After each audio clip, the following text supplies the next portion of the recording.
एक है रावण की अशोक वाटिका, वहां भी सीता जी पहुंची, और एक है ये राजा जनक की पुष्प वाटिका, यहाँ पर भी सीता जी पहुंची। लेकिन एक भोगी की वाटिका और एक योगी की वाटिका।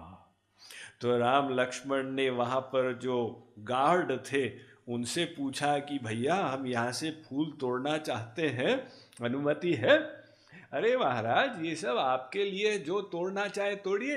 नहीं नहीं, हम मर्यादा भंग नहीं करना चाहते, आपकी अनुमति से ही तोड़ेंगे। तो वहां से वो फूल चुनने लगे। इतने में सीता जी अपनी सखियों के साथ वाटिका में पहुंची। अब अगले दिन वो धनुर्यज्ञ होने जा रहा था, तो सीता जी पहुंची। मन पुष्प वाटिका में पार्वती जी का मंदिर था, तो उनको पूजा भी करनी थी वहां पर। अपनी सखियों के साथ तो गिरिजा के मंदिर जा रही थी।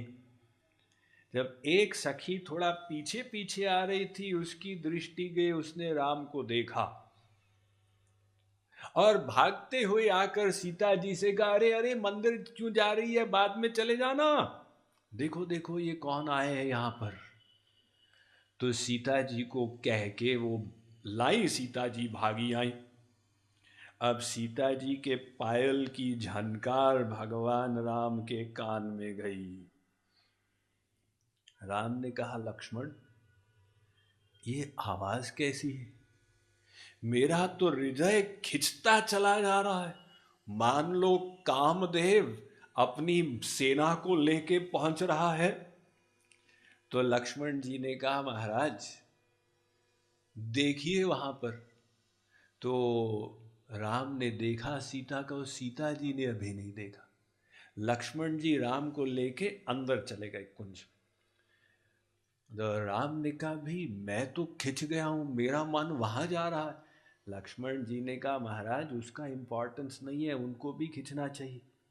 तो राम का श्रृंगार करने लगे। अरे लक्ष्मण क्या कर रहे हो? महाराज आप चिंता मत करो।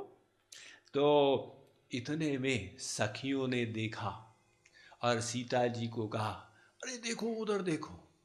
तो सीता जी ने दृष्टि ऊपर की और उनकी दृष्टि राम की दृष्टि से मिली।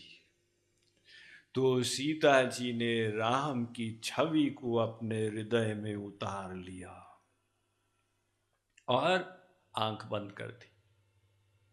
सखियों ने कहा, ये आंख बंद करने का समय नहीं है, ध्यान का समय नहीं है, अच्छे से देख लो, बाद में ध्यान हो जाएगा। लेकिन उन्होंने आंख बंद कर ली और राम भी देख के विभोर हुए।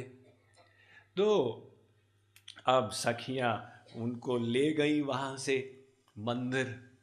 तो सीता जी जब मंदिर पहुंची, उनके मन में एक ही बात थी।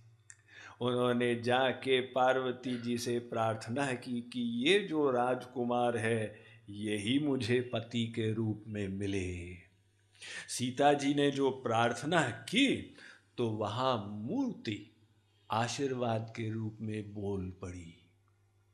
अब बताइए कैसा शुभ शकुन। और पार्वती जी के गले में जो माला थी वो नीचे गिरी प्रसाद के रूप में, संकेत दे दिया कि तुमने जो मांगा है वरदान वो अवश्य पूरा होगा और तुमको ये ही पति रूप में मिलेंगे। तो पार्वती जी का जो शुभ आशीर्वाद मिला सीता जी को, वो संतुष्ट हुई, प्रसन्न हुई और सखियों के साथ वहाँ से वापस लौटी।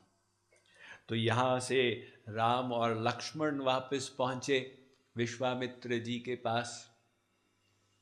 अब अगले दिन धनुर्यज्ञ था।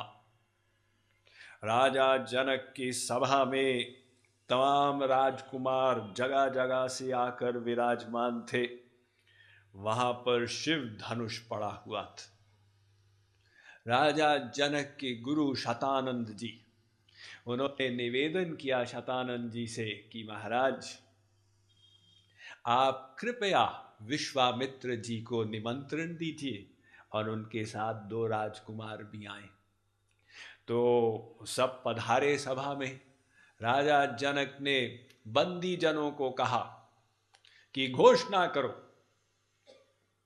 तो बंदी जनों ने घोषणा की कि राजा जनक की ऐसा ऐसा संकल्प है, उनकी प्रतिज्ञा है कि उनकी लाली सीता जी जब बालिका थी तो एक बार सफाई कर रही थी और उन्होंने इस धनुष को अनायास ही उठा लिया था। राजा जनक ने देखा और उन्होंने कहा कि मैं संकल्प लेता हूं, जो इस धनुष को तोड़ पाएगा वो ही इससे विवाह करेगा। तो आप सब लोग शूरवीर हैं, आपकी शक्ति चंद्रमा के समान है, आप सब आके अपनी शक्ति को आजमाइए। अब जब घोषणा हुई तो वहां पर राजकुमार लोग एक एक करके उठे। अब वो अपनी ओर से प्रार्थना करें, हे गणेश जी, ऐसी शक्ति दीजिए कि मैं इस धनुष को तोड़ूं, और अगर न तोड़ पाऊं तो फिर ऐसी कृपा कीजिए कि दूसरे भी न तोड़ पाए, इत्यादि अपने उलूल जुलूल प्रार्थनाएं कर रहे हैं। एक एक करके सब उठते चले गए, किंतु वो धनुष को कोई तोड़ नहीं पाया।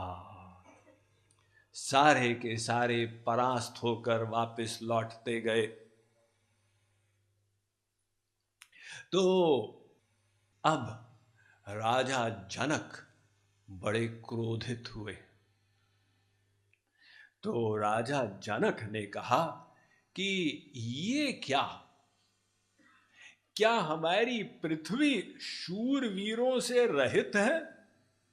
मैंने जो संकल्प लिया ये क्या व्यर्थ ही लिया? अब मैं क्या अपनी प्रतिज्ञा को तोड़ूं?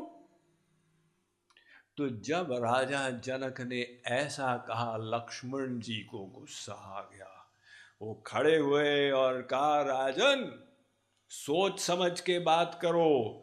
यहाँ पर हमारे प्रभु राम उपस्थित हैं, उनकी उपस्थिति में ऐसा वाक्य मत बोलो। अगर मैं चाहूं तो मैं स्वयं इस धनुष को उठा दूं, उसके साथ पूरी पृथ्वी को ही उठा दूं, किंतु ये शोभा हमारे प्रभु राम को ही प्राप्त होगी। तो प्रभु आइए, अब आप इसे उठाइए। उन्होंने राम से निवेदन किया। राम ने कहा, लक्ष्मण बैठे रहो। विश्वामित्र जी की ओर देखा, भी मर्यादा है, पहले गुरुजी कहें तब उठेंगे। तो विश्वामित्र जी ने आज्ञा दी, राम बेटे उठो, धनुष को तोड़ो। अब राम उठे वहां पर। तो भगवान राम का जो स्वरूप है, उस सभा में सब उसको अलग अलग प्रकार से देख रहे हैं।